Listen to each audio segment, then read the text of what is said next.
acho que foram uns 2 anos, eu escrevi todas as minhas crônicas para a revista Ultimato sobre diferentes textos e experiências bíblicas.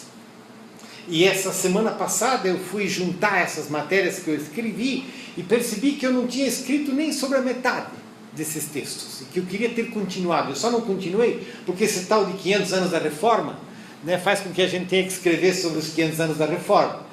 Mas, e também porque a gente cansa os leitores. Mas eu fui vendo a grande quantidade desses textos. O que esses textos nos ensinam? Eu queria chamar a atenção para 4 conversas, 4 desses momentos, 4 dessas narrativas, porque elas de alguma forma são narrativas paradigmáticas. A primeira delas é a narrativa de Samuel e de Eli.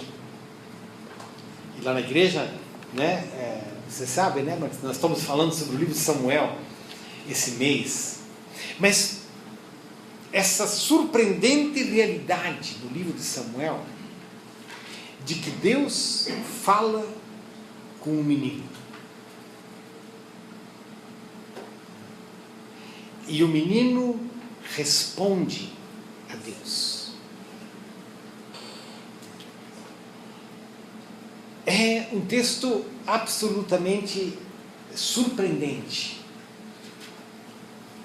Porque o texto de 1 Samuel, ele começa nesse capítulo 3, que a gente não vai ler aqui, né, porque são narrativas muito grandes que precisam ser lidas de fato, mas esse livro começa no seu primeiro versículo falando de que se vivia um tempo onde as visões eram raras e onde a palavra de Deus não era frequente. Um tempo de silêncio de Deus, por assim dizer, de ausência da escuta de Deus. E os primeiros 2 capítulos nos revelam um pouco desse tempo. Que tempo é esse onde você tem ausência de palavra de Deus, ausência de visões? A máquina religiosa está de pé e ela funciona. O templo é aberto, né, o pó é limpado, as reuniões dos anciãos, do conselho da igreja, dos presbíteros funcionam, o pastor prega no domingo, mas há uma ausência de palavra. Há cansaço. Há monotonia. Às vezes há liturgias, dependendo da igreja, há formulações, há pastores gritando, há grupos de louvores ensaiando, mas há um silêncio, que é o silêncio no meio do barulho.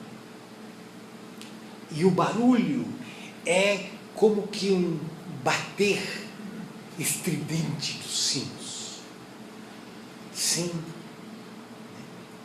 sem que nasça algo novo. É a monotonia da religião.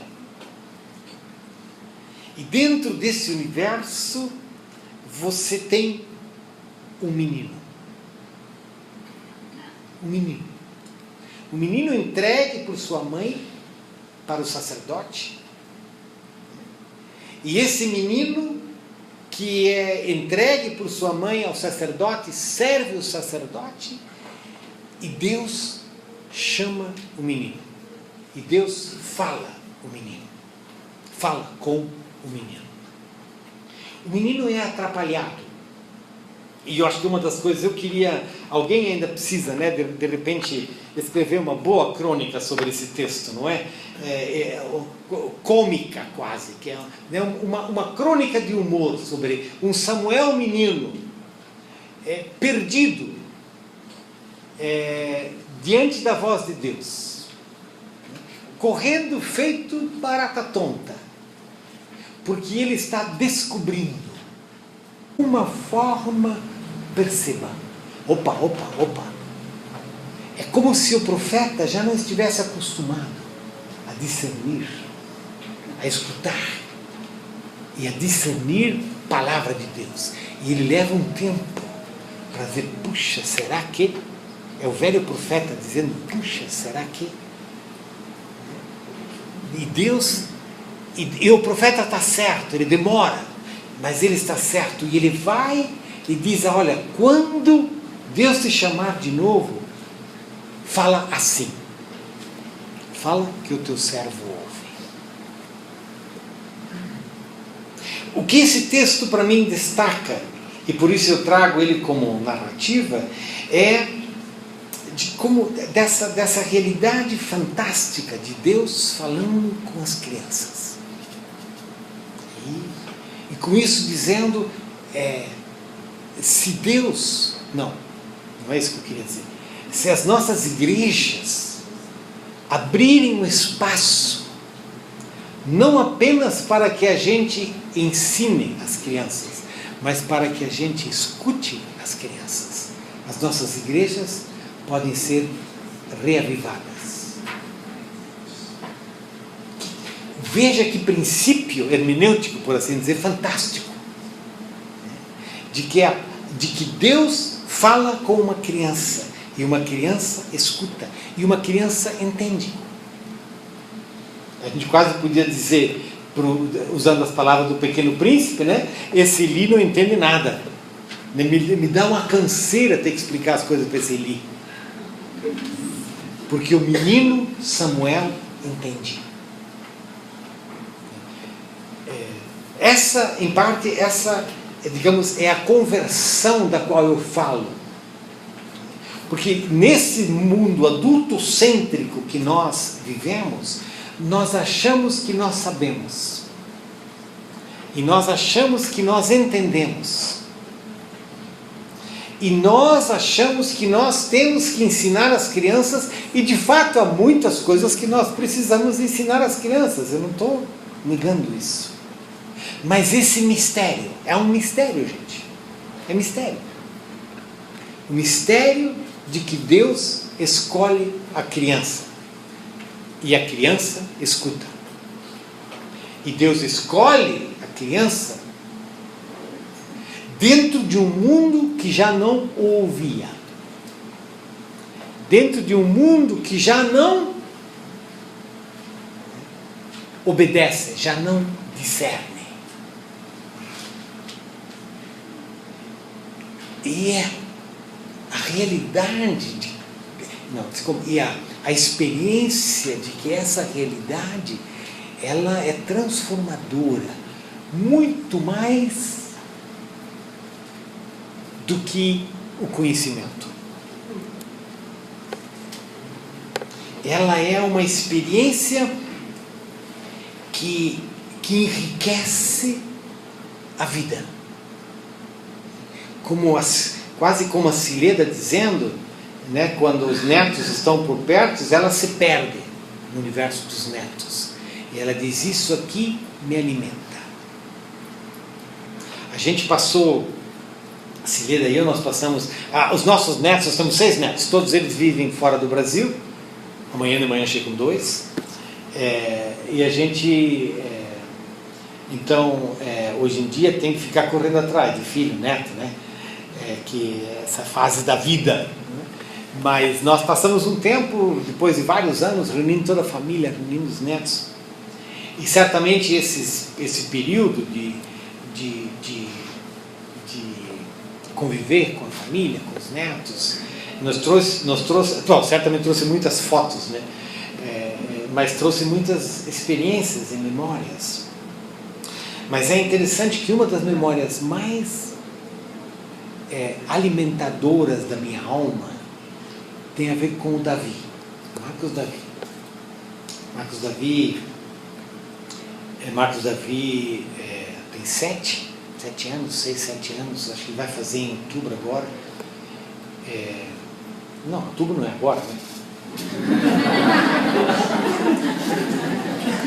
Nós estávamos na casa do Marcel, ele é filho do Marcel, filho mais velho, e uma noite o Marcos, o Davi, chamou a Cileda e a mim, levou lá para aquele quarto onde nós estávamos dormindo. Ele deitou na cama e ele abraçou nós dois e ele começou a cantar. Claro que a gente, né, foi como agora, né, a garganta foi dando um nó aqui, e ele começou a cantar: que o Senhor te abençoe e te guarde. Uma bênção norueguesa: que o Senhor te abençoe e te guarde, que o Senhor faça resplandecer o seu rosto sobre ti e tenha misericórdia de ti. Estava na hora dele dormir. Uma hora dessa o Marcel é meio assim, né, como eu era, agora eu sou convertido. O Marcel entrou e o Marcel viu a cena e recuou, porque era uma cena sagrada de um menino abençoando os avós. E ele ficou durante 2 ou 3 dias cantarolando: que o Senhor te abençoe e te guarde, que o Senhor te abençoe, que o Senhor te abençoe. E antes de irmos embora, na manhã daquele dia, ele tinha que abençoar a gente. Cantou de novo, com a Cileda e comigo. Não foi para a escola antes de abençoar. Paradigma de como que Deus faz, como que Deus fala. E a Bíblia diz que Deus falou com Samuel durante toda a vida. Como seria isso? Precisamos muita água aqui, né? Como seria isso se a gente, na nossa caminhada, tivesse mais escuta? E deixasse com que Deus falasse, e falasse assim, de formas surpreendentes. Veja, de repente você, como eu, é cético, né? De repente você, como eu, diz: não, peraí, isso aí não é assim, não é assim. Não é assim porque nós matamos o assim. Nós matamos, muitas vezes, nós matamos isso nas próprias crianças. Nós adultizamos as crianças. E elas vão encolhendo nessa sua relação com Deus.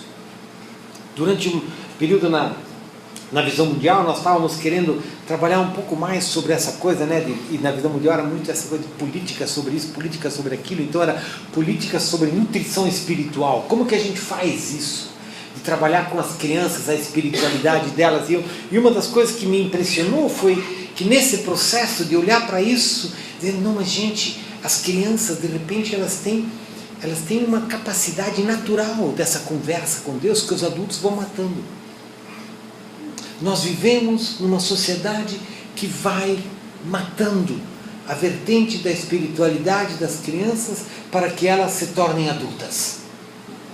E como adultas, elas se tornem críticas, céticas, tristes e secas. Veja como a gente precisa desse menino Samuel. Porque também nós somos como Eli. Também nós somos como Eli. Perdemos a capacidade de ouvir a Deus. E ficamos ouvindo a nós mesmos. Com nossas idolatrias e nossas injustiças. E precisamos criar ambientes, espaços, lugares. Se eu quero usar a imagem do Davi, precisamos criar camas onde as crianças possam abençoar os avós.